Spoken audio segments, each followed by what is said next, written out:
اعوذ باللہ من الشیطان الرجیم بسم اللہ الرحمن الرحیم الحمدللہ رب العالمین الصلاۃ والسلام علی خاتم النبیین۔ ناظرین کرام، روشنی سب کے لیے، اور میں آپ کا میزبان شاہد مسرور۔ آج کا دن اور آج کا موضوع، آج کا پروگرام ایک خاص شخصیت کے اعتبار سے، ہمارے یہاں جو یہ بر صغیر پاک و ہند کی تاریخ ہے، یا اس خطے کی جو تاریخ ہے، اس تاریخ نے دین کو دنیا کے سامنے کئی جہتوں کے ساتھ پیش کیا، یعنی دین کی تعلیمات کو لوگوں تک اس طرح سے پیش کیا کہ لوگوں نے اس کو اپنے کلچر کے طور پر اپنا لیا۔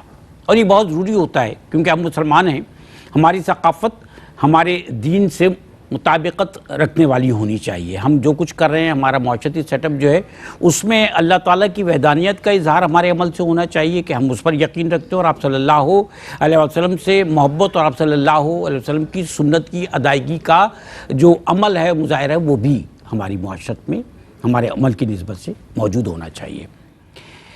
حضرت معین الدین چشتی اجمیری رحمۃ اللہ علیہ، خواجہ غریب نواز رحمۃ اللہ علیہ نے بھی اپنے طرز عمل سے جو معاشرت تھی اس کو ایک کلچر کا رنگ دے کر دین کی طرف لوگوں کو لے کر آئے۔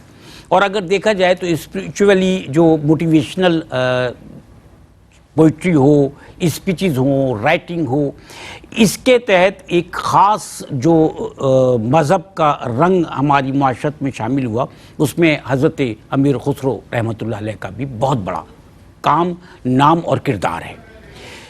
یہ وہ شخصیت کے جنہیں آج بھی مختلف طبقہ فکر کے لوگ ہر معاشرت میں اس لیے قبول کرتے ہیں کہ آپ کی کوئی ایک زبان نہیں جس میں آپ مخاطب ہوئے۔ آپ کی زبان فارسی سے شروع کیا، پھر عربی، پھر اس کے بعد ہندی اور اردو، کئی زبانوں میں آپ نے تخاطب فرمایا۔ اور پھر آپ نے غزل کے بعد وہ جو ایک رواج سما کا رہا جس کو ہم قوالی کہتے ہیں، وہ اس کے بعد پھر آپ نے جو ہے وہ دوہے بھی لکھے، آپ نے جو ہے وہ رائٹنگ کی یعنی نثر بھی لکھی، مختلف طریقوں سے لوگوں کے سامنے آپ نے نظم کی شکل میں بھی آپ نے لوگوں کے سامنے وہ نظریات پیش کیے کہ جن نظریات کی بنیاد پر لوگوں نے دین کی تعلیمات کو کسی نہ کسی طرح سمجھا ضرور، لیکن آپ نے صوفی ازم کی ترقی و ترویج میں اور اشاعت میں اس خطے میں بہت بڑا کردار ادا کیا۔ یہی وجہ ہے کہ آج آپ کو ایک صوفی شاعر کے طور پر بھی دنیا جانتی ہے، اور بلبل ہند آپ کو اس لیے کہا گیا کہ لوگوں میں آپ کی ایکسیپٹنس بہت تھی۔ ہم حضرت امیر خسرو رحمۃ اللہ علیہ کی شخصیت پر بات کریں گے، آپ کی حیات مبارکہ پہ بات کریں گے جو آپ نے اس خطے میں رہتے ہوئے دنیا بھر میں اپنے اثرات کے ساتھ گزاری، جو اثرات آج تک قائم ہیں۔ یہ تقریباً 1253 سے لے کر اور 1325 تک کا دور ہے آپ کا۔ اس پر ہم اپنے جو ہمارے آج کے علماء کرام یہاں تشریف فرما ہے، معزز زین یہاں پر عالم دین یہاں تشریف فرما ہے، ان سے جاننے کی صحیح کریں گے۔ میرے ساتھ بہت ہی محترم شخصیات یہاں تشریف فرما ہیں، اپنے علم کے اعتبار سے اور پھر اپنے خطاب کے اعتبار سے۔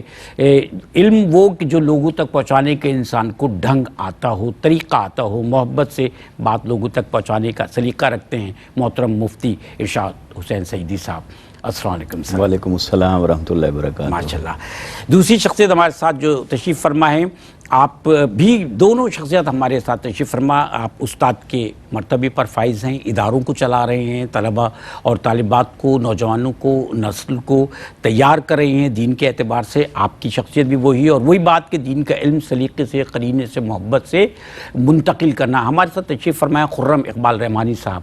السلام علیکم۔ وعلیکم السلام ورحمۃ اللہ وبرکاتہ۔ اس کے علاوہ جو ہمارے ساتھ ایک اور شخصیت تشریف فرمائے، آج روشنی سب کے لیے میں ہم نے ان کو خاص طور پر بلوایا کیونکہ آج کی جو شخصیت حضرت امیر خسرو رحمۃ اللہ علیہ، جب حضرت امیر خسرو رحمۃ اللہ علیہ کا تذکرہ ہوگا تو نظم کے اعتبار سے، غزل کے اعتبار سے اور صوفی کلام کے اعتبار سے بھی یقیناً آپ کی شخصیت پر بات ضرور ہوگی، اور وہ کلام ضرور آپ کی شخصیت میں پیش کیا جائے گا۔ تو کلام بھی ہم پروگرام کے آغاز میں آپ کی خدمت میں پیش کر رہے ہیں۔ حضرت امیر خسرو رحمۃ اللہ علیہ کا ہمارے ساتھ بہت ہی خوبصورت ثنا خواں تشریف فرما ہے، نوجوان ہیں، دنیا بھر میں جانے پہچانے جاتے ہیں، دانیال شیخ۔ السلام علیکم۔ وعلیکم السلام ورحمۃ اللہ وبرکاتہ۔ کیا سنائیں گے دانیال؟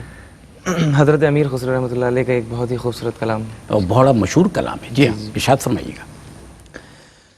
زحال مسکین مکنت غافل، زحال مسکین مکنت غافل، دورائے نینا بنائے بتیاں، کتاب ہجراں ندار میں جان نالی ہو کاہے لگائے چھتیاں،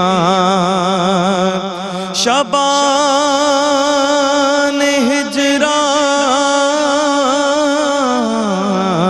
دراز چون زلف، بروز وصلت چمر کوتا، سخی پیا کو جو میں نہ دیکھوں، سخی پیا کو جو میں نہ دیکھوں، تو کیسے کاٹوں اندھیری رتیاں، زحال مسکین یکا یک از دل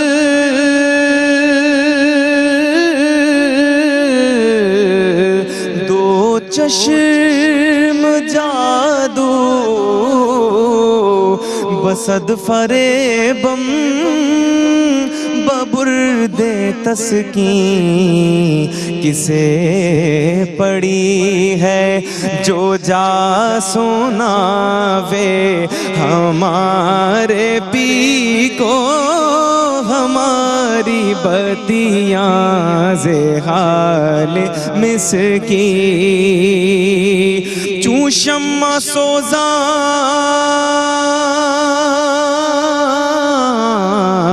چون ذرہ حیران،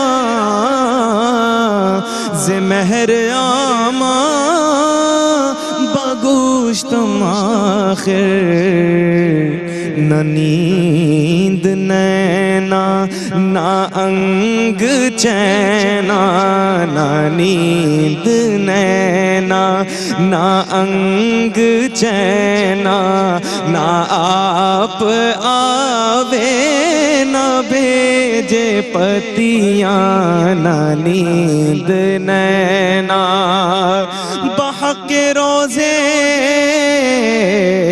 وصال دلبر، کہ داد مارا فریب خسرو، سپیت من کے ورائے رکھو، جو جائے پاؤ پیا کی کھتیاں، زحال مسکین۔ سبحان اللہ یار، ایک تو اتنا خوبصورت کلام، یہ کلام خود بولتا ہے سر، پھر آپ نے پڑھا بہت اچھے انداز میں، پڑھا بھی بہت اچھے انداز میں، بڑا اچھا لگا۔ اللہ آپ کی عمر دراز کرے۔ اور سر حضرت امیر خسرو رحمۃ اللہ علیہ، وہ جو ہے یعنی عشق کا وہ انداز کہ اپنے مرشد سے عشق جس طرح پیش کیا، کسی نے ایک بڑی خوبصورت بات کی کہ دہلی میں بادشاہ کا محل بھی ہے اور خواجہ نظام الدین اولیاء رحمۃ اللہ علیہ جو ہیں آپ بھی موجود ہیں، بادشاہ کی جو ہے محل کی طرف، مزار کی طرف کوئی نہیں جاتا، سب جو ہیں وقت کے، ہاں جی ہاں، وقت کے بادشاہ کی طرف کوئی نہیں جاتا، جو کبھی تھے سب ان کی طرف۔ اچھا حضرت امیر خسرو رحمۃ اللہ علیہ، آپ کی زندگی، آپ کا بچپن، آپ کی پیدائش، آپ کا جو ہے خاندانی پس منظر، ہم چاہتے ہیں کچھ تعارف آپ ارشاد فرمائیے گا۔ جی بہت شکریہ۔ دیکھیے انسانی تاریخ کے اندر بہت ساری شخصیات گزری ہیں۔ اچھا، بہت ساری شخصیات ہوتی ہیں جن کے لیے آپ کہہ سکتے ہیں کہ معروف شخصیات، مشہور شخصیات، لیکن اگر ہم حضرت امیر خسرو رحمۃ اللہ تعالیٰ علیہ کی بات کریں تو آپ معروف شخصیات اور مشہور شخصیات کی صف میں کھڑے ہونے کے ساتھ